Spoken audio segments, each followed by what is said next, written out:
Russian novels. Medovsky was clearly a big Tolstoy fan.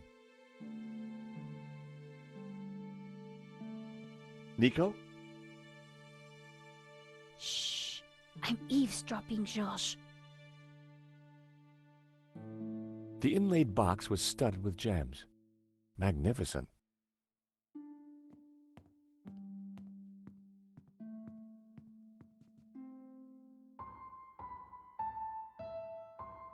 It was a beautifully inlaid cigarette box.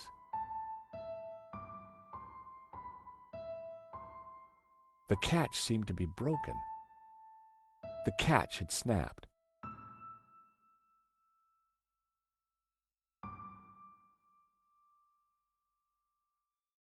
Can you hear what they're saying? Yes. You should not have turned up here, Mr. Hobbs. I made it clear I would deliver the package later today. I wanted to make sure it got to me all right.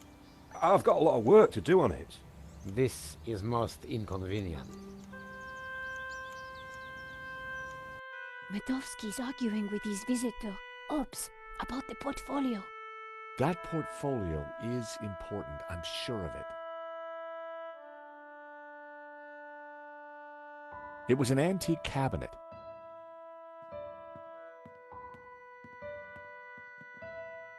Medovsky had left the cabinet open. On the shelf inside was a business card and a scribbled note. I picked up the business card. It read, Wilfred Hobbs, Fine Art Restoration. I made a note of the address. Then I put the card back where I'd found it. No point arousing Medovsky's suspicions. The note read, L. Serp drawings for you to check. W.H. Now we're cooking with gas. I wondered if the painting could be in the portfolio that Medovsky had taken. Everything was in Cyrillic, except for a number. 1869. It was a thank you note from a British politician. Huh, Medovsky certainly had some dubious friends. A Russian imperial egg. It looked rather plain. Somebody had been careless with their small change. See a penny, pick it up, then all day you'll have good luck.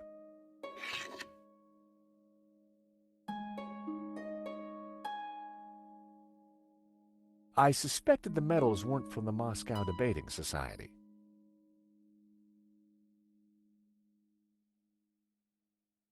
Everything was in Cyrillic, except for a number. 18.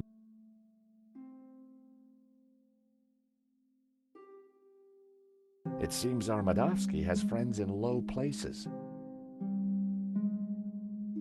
It's like my boss said, the guy wants to be a player. It was a Russian privatization voucher. I wondered why Medovsky displayed it so proudly. Medovsky in Libya. Happy days. What kind of guy hangs a picture of himself and Colonel Gaddafi on the wall? The kind who will commit murder in order to steal their own painting.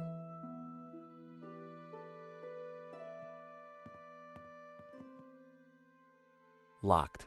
I could only hope that Medovsky hid the key somewhere in the room.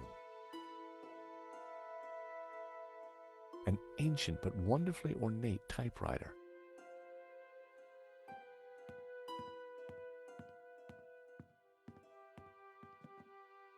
I should have guessed.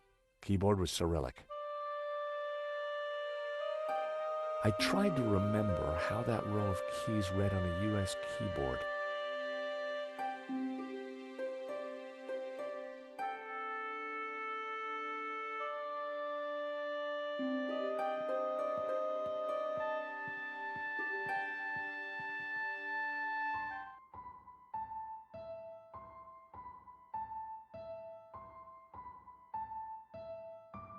By extraordinary good fortune, the coin I'd picked up was the perfect shape to flip open the broken catch. Fancy that. Romanovs.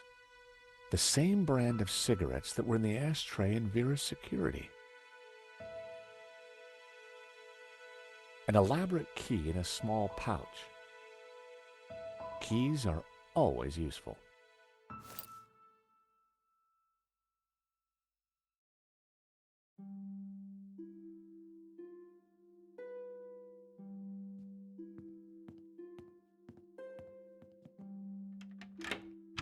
The study door's open now.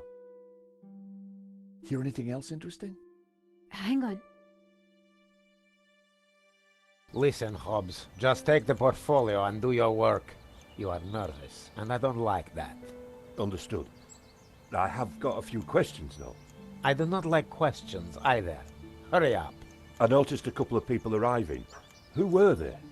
They look like coppers. They were from the insurance company. Has the... Hobbs is going to head off with the portfolio. Whatever's in there is important. We need to stay with it. I got Hobbs' address from his card. When we're done here, we should check it out. Okay, Josh, but hurry. Medovsky will be back soon. I'm gonna check out the study. Okay.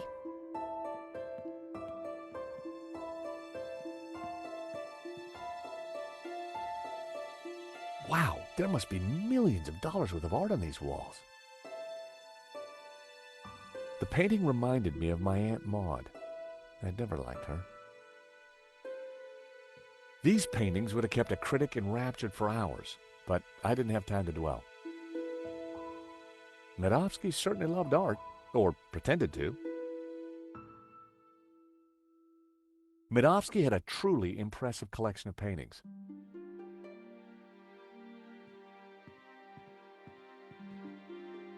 The desk was magnificent.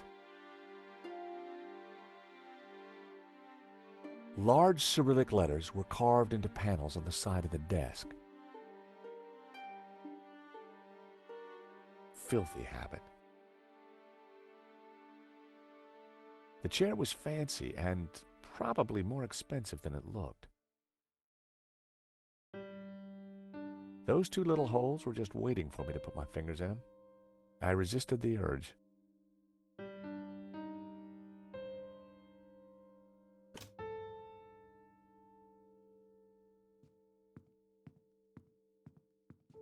The drawer was open. My heart skipped a beat. But inside, I saw only a candy bar wrapper. The drawer was open. But inside,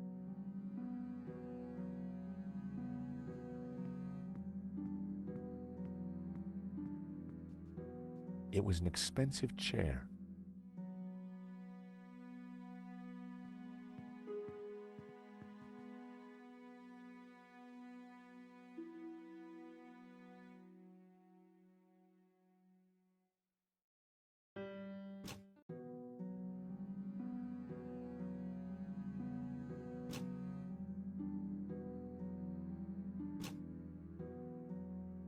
A secret drawer popped open.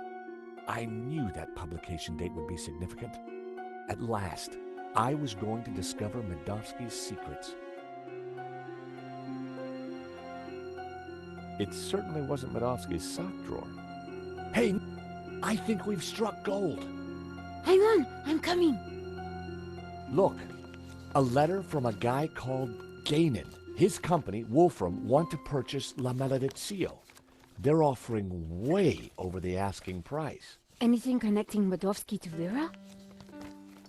Well, let's see. Here we go. A lease for Vera's security. Aha! Then we have the proof we need. Hang on, what's this?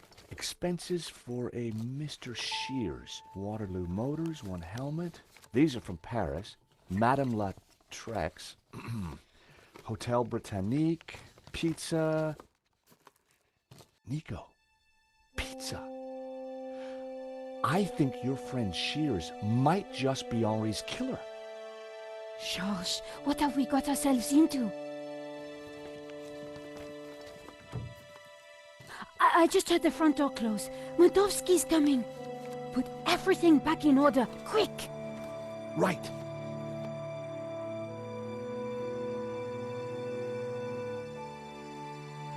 He'll never suspect we just ransacked his house for evidence. George, the coin! Damn, no time. Look cool, Nico. I'll handle this.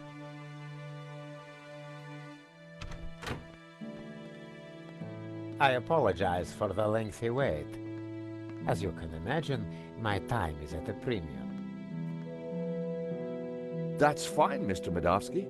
I think we're almost finished anyway. And payment? Very soon, monsieur. Very soon. Is there anything else I can assist you with?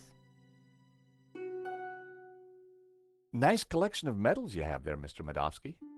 I earned them serving my country. Anywhere interesting? Chechnya. Ever been there? No, can't say I've had the pleasure. Is that a first edition of War and Peace? Of course. Printed in 1869. A great year for my country's literature. And Tolstoy is the master. Is that a picture of you with Colonel Gaddafi? A deeply wonderful man. He was a great fan of the Impressionists.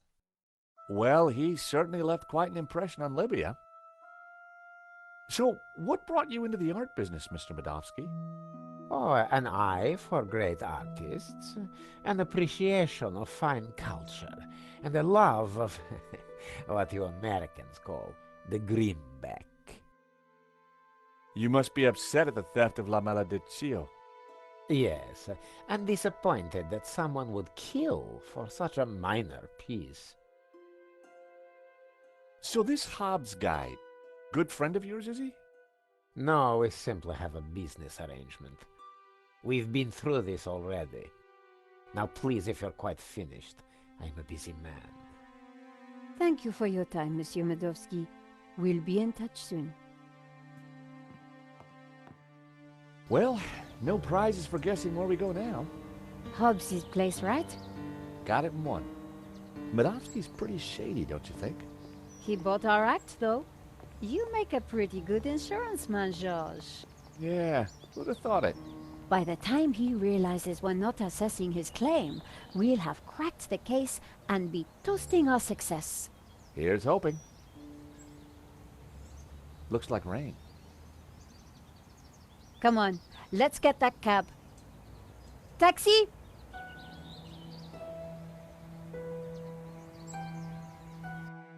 I think we just stepped off the London tourist trail. I guess this Hobbs character doesn't like visitors.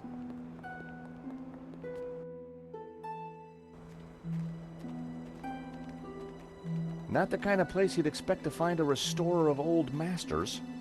Unless you didn't want to attract attention. He's attracted ours. Let's see what Mr. Hobbs knows about La Malediccio. And let's try and get a look inside that portfolio.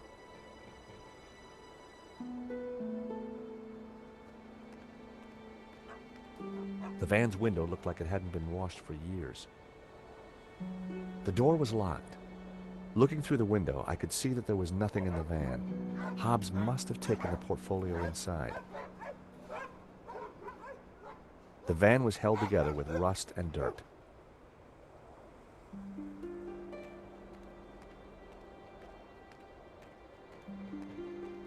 Piles of junk, mostly boxes of old paints and scraps of picture frames. Mixed in were wires, cardboard, and some dubious-looking old clothes.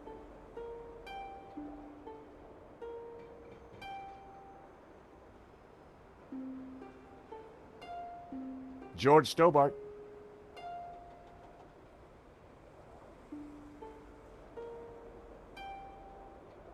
Of course, Inspector.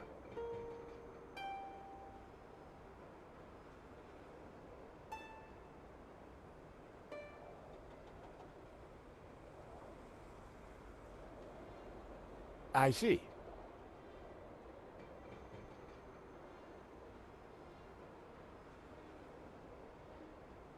Sure.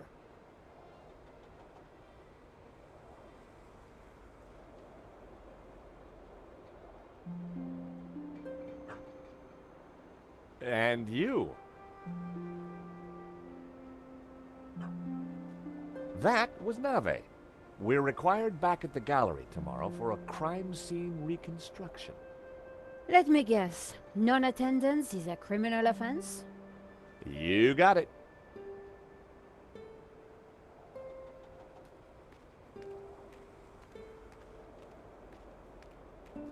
The large dumpster was full of garbage.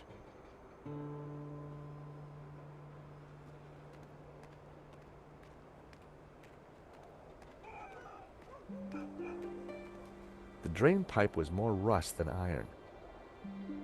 Climbing drain pipes was something I preferred to avoid, unless I had a great reason to do so.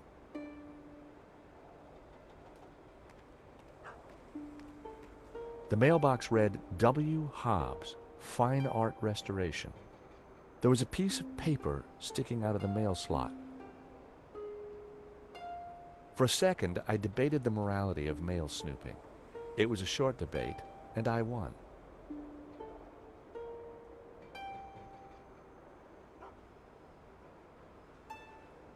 I decided to open the letter.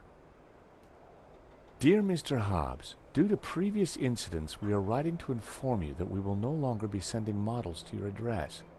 It went on to discuss Hobbs's temper and other alleged infractions, some of which still carry the death sentence in certain less sophisticated cultures. Interesting. This could come in useful.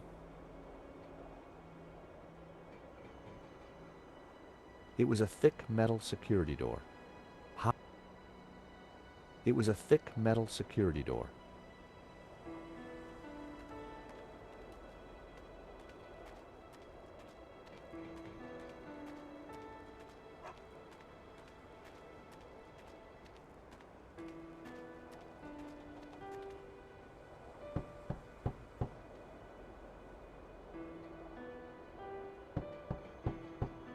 I don't think there's anyone home. There's a light on upstairs.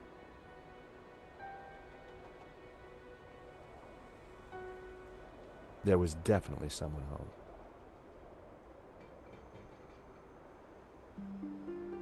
I'd pounded that door until my hand hurt. We were going to have to find another way to attract Hobbs's attention.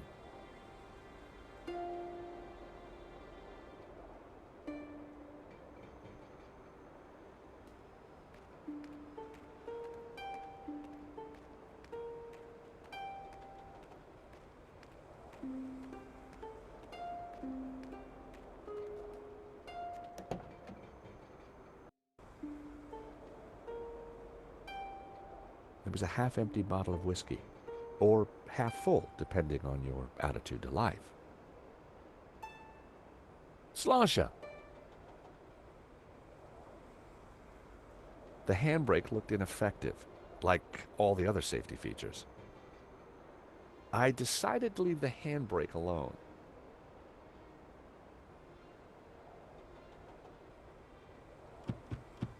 Not a sound. The horn wasn't working.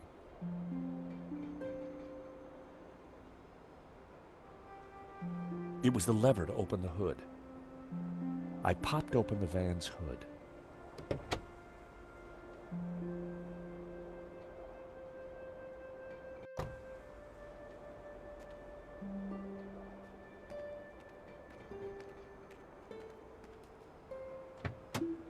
The engine was held together by rust and dirt. Everything was covered in a sticky film of dirty black oil. Half the wiring wasn't connected to anything. It was clear why the horn hadn't made a noise. Neither hornpipe was connected to either the battery or the cab.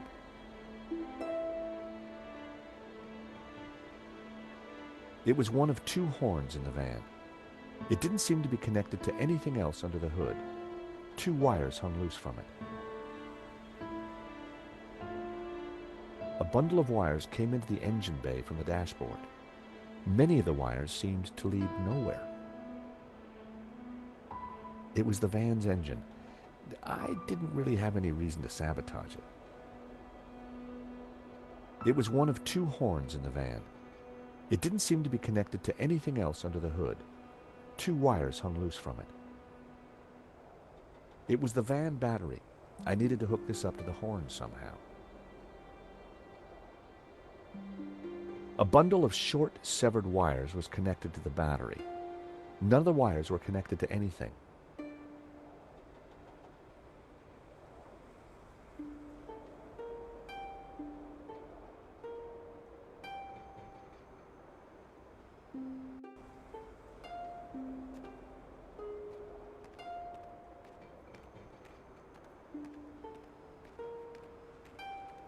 I had found just what I needed. 2 lengths of wire.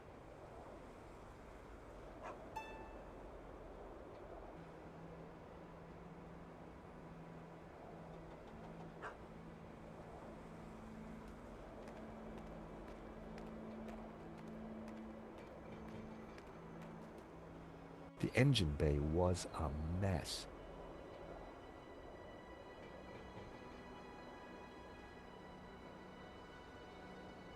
I snipped the wire in half.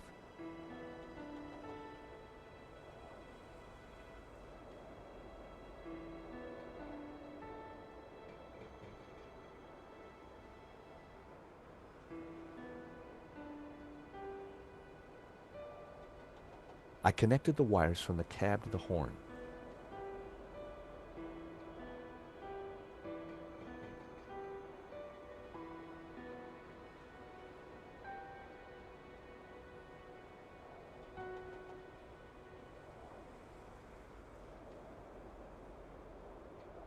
The wire was just long enough to connect the battery to the horn. Everything was wired up. The horn had power.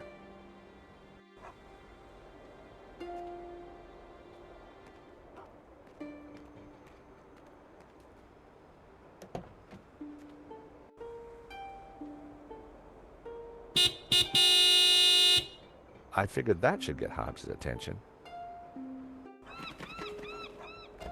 All right, hold your blooming horses. What are you up to with my van? Hello there. We fixed your horn. So I hear. Now what are you doing in my yard? Sorry to bother you again, Mr. Hobbs, but... Well, that could have gone better. He's not exactly the friendliest of characters.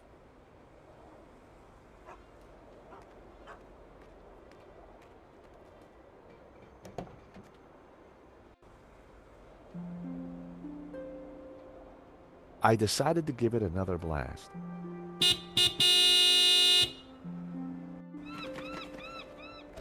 For crying out loud, will you leave my van alone? Sorry, just need a quick word, Mr. Hobbs. Hello there. I'd just like you to take a look at this. Whatever you're selling, I don't want it. Now get lost. This Hobbs guy doesn't exactly like visitors. There must be some angle we can use to talk our way inside.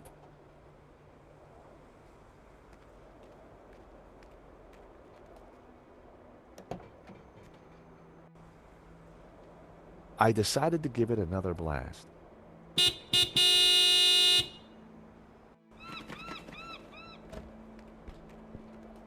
You two again? What is it this time? Afternoon, Mr. Hobbs. We're from the model agency. About blooming time. I'm on a deadline. You better come up.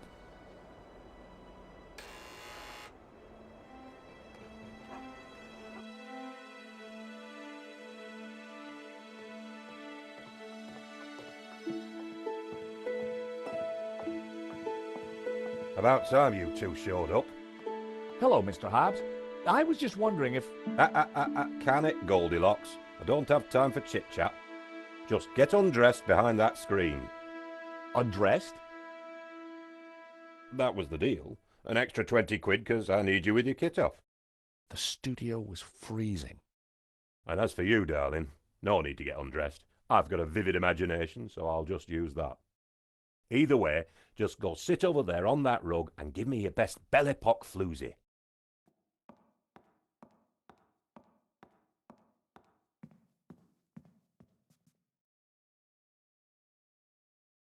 That's perfect. Just hold it there.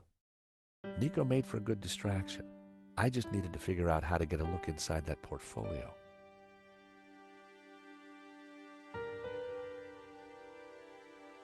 A screen partitioned a corner of the room.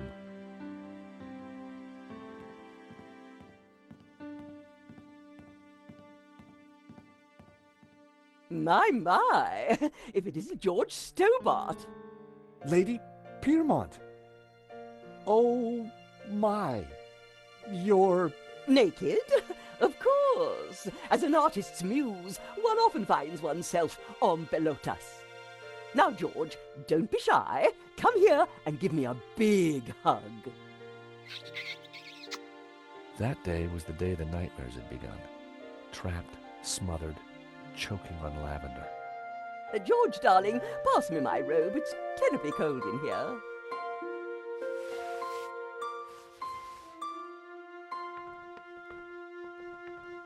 Oi, what are you doing with a blooming robe on? God help me, but you're supposed to be naked.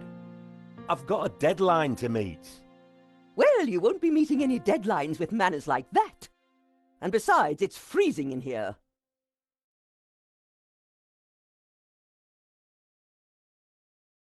Lady Piermont and I had met before.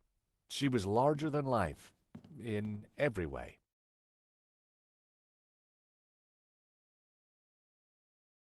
Lady Piermont.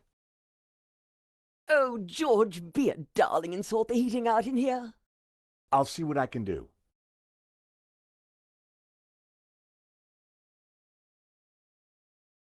The thermostat looked older than the building itself. An old record player and amp, the only thing in the room not covered in paint.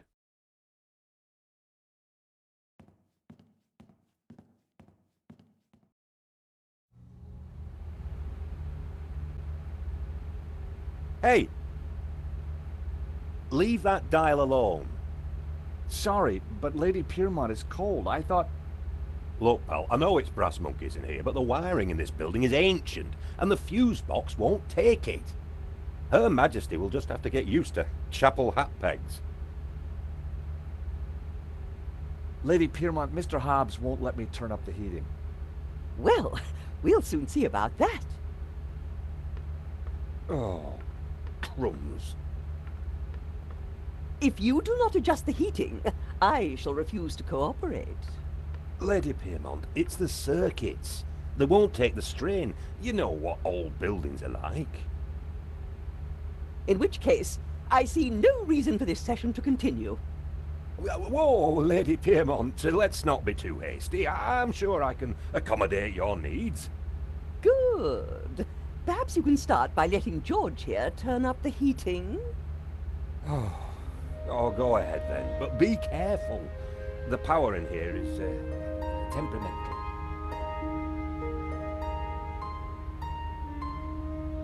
I turned the thermostat up as far as it'd go.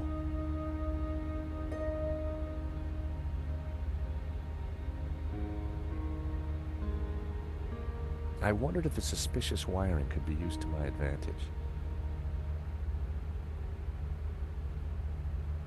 It was the same folder that Medovsky had taken from his cupboard.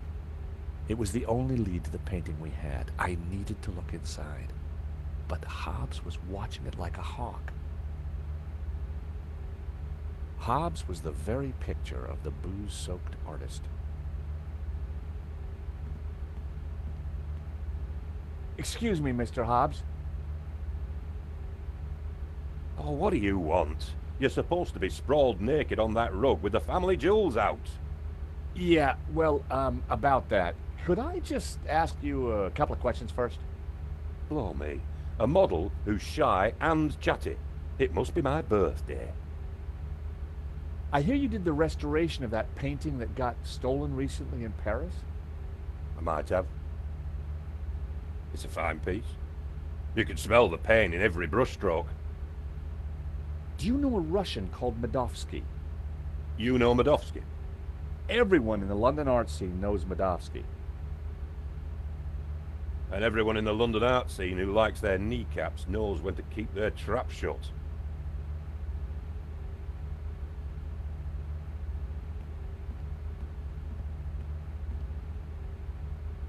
A word, if I may, Lady Piermont.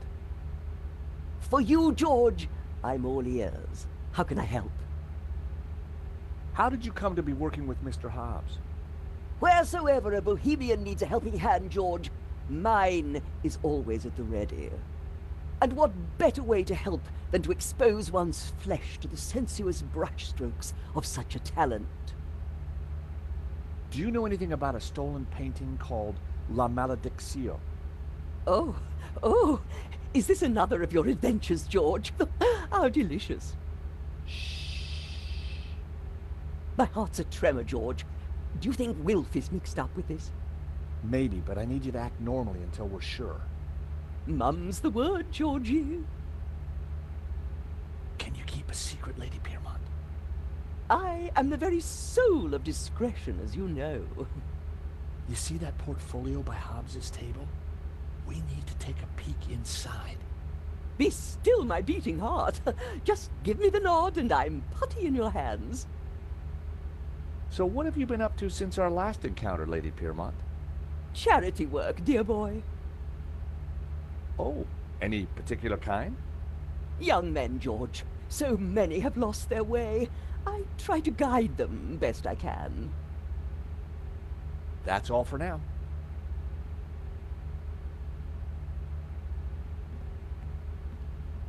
So how are we going to get a peek inside that folder? Perhaps your lady friend over there could help. Lady Piermont? Well, she has many, assets, but subtlety isn't one of them. Who said anything about subtlety? We need to distract Hobbs, and she's certainly distracting. No, excuse me, but you're casting a shadow.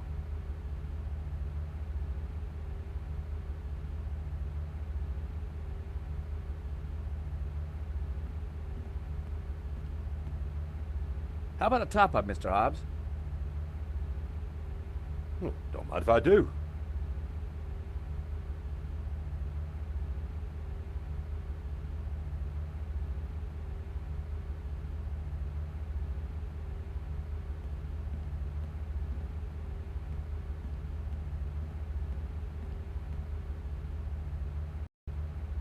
Wow, an old Bofson Wang stereo.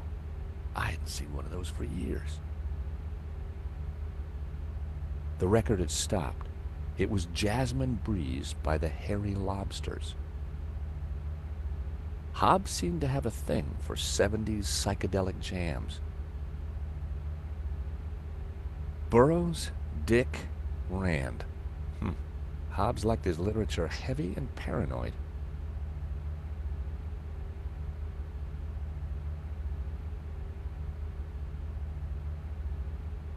It was the power switch for the stereo.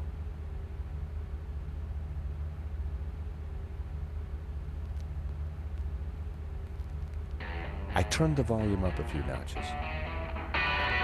I turned the volume down again. I turned the volume up a few notches.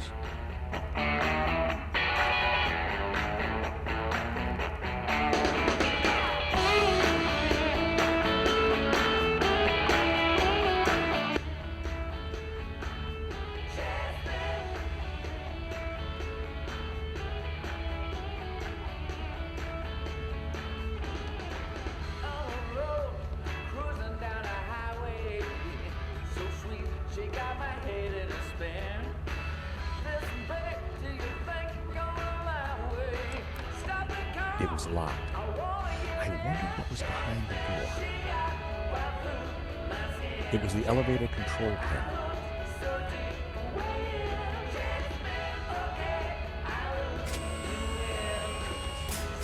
Oh, you! Get down from there. You'll trip the power in the whole building if you're not careful. Blowing the power would certainly have distracted Hobbs, but the elevator alone wasn't going to trip the whole system.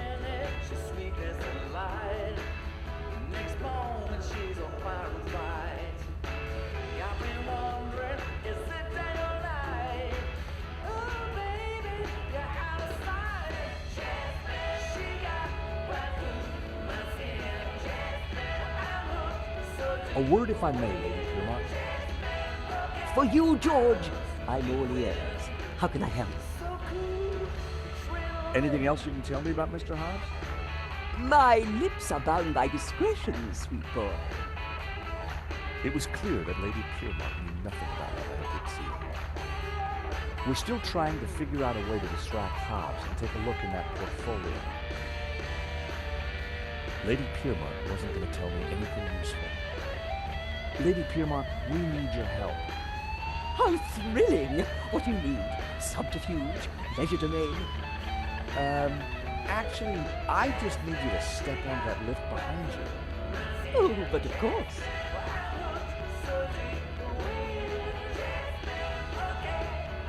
Is this good, George, darling? Perfect. Now, just stay right there.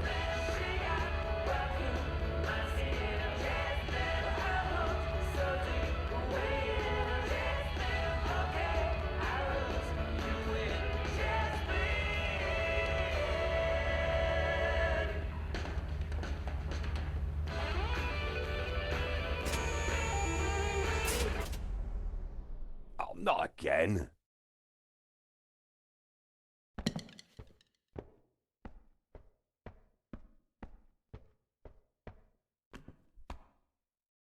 There we go. Now, back to work. This is going to be one of those days. A straw had broken the camel's back. Hobbs was very drunk.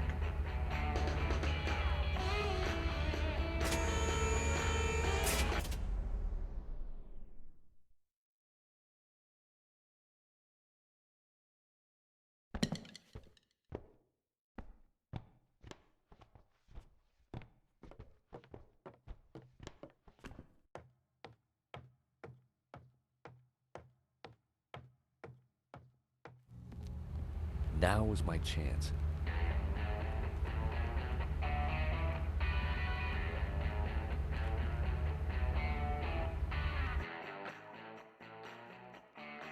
Hobbs was good, but no way was he going to sketch me in the nude.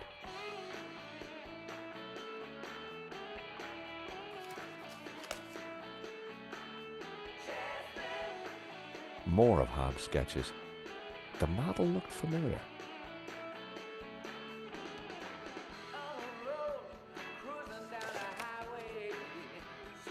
Impressionist sketches.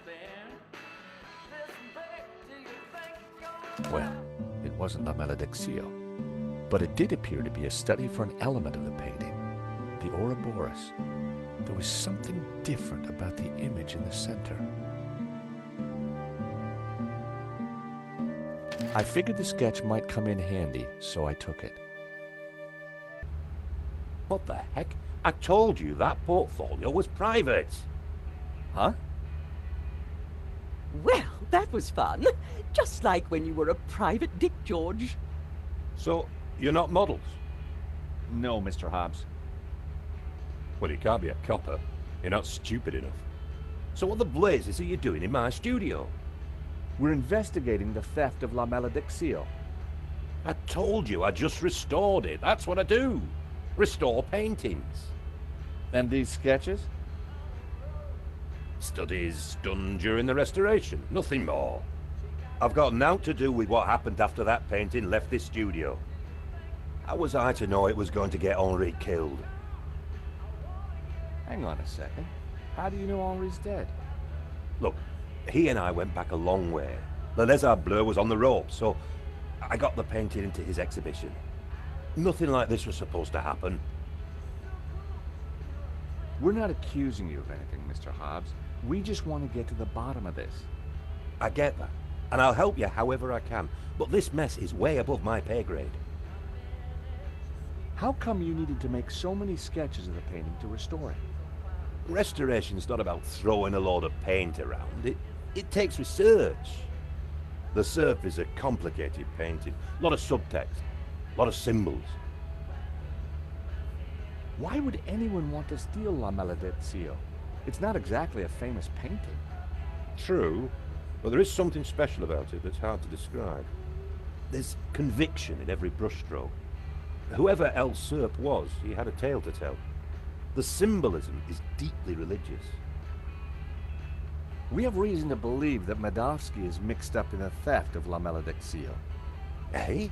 What would he gain from stealing his own painting? We have strong evidence that Medovsky is not the real owner. You'll have a hard time proving that. Medovsky has a full set of provenances for the painting. It traces its legitimate ownership all the way back to the painter. Why didn't Medovsky mention him? Because they're not with him. Henri's got them. Or had them. And Henri is dead. So ask his partner. Lane? Lane, yeah, Lane. Look, pal, you're wasting your time looking for conspiracies here. And you're wasting my time if you're not actually going to get naked. Go get the provenance from Lane, and everything will turn out hunky-dory. But it also puts Marquez's story into question. Not my problem, darling. Now both of you, get lost. I've got a painting to finish. And we have a critic to interrogate. Someone's lying, but who? Is it the gangster or the old Spaniard? The painter or the art critic? I need to head back for Nave's reconstruction. What about the evidence from Medovsky's house? Will you give it to Nave? I think I should. And I can put the squeeze on Lane. Ask him about the provenance. Good. I've got lunch with Ronnie tomorrow. This story is hotting up, and I want to make sure he keeps me on it. Taxi!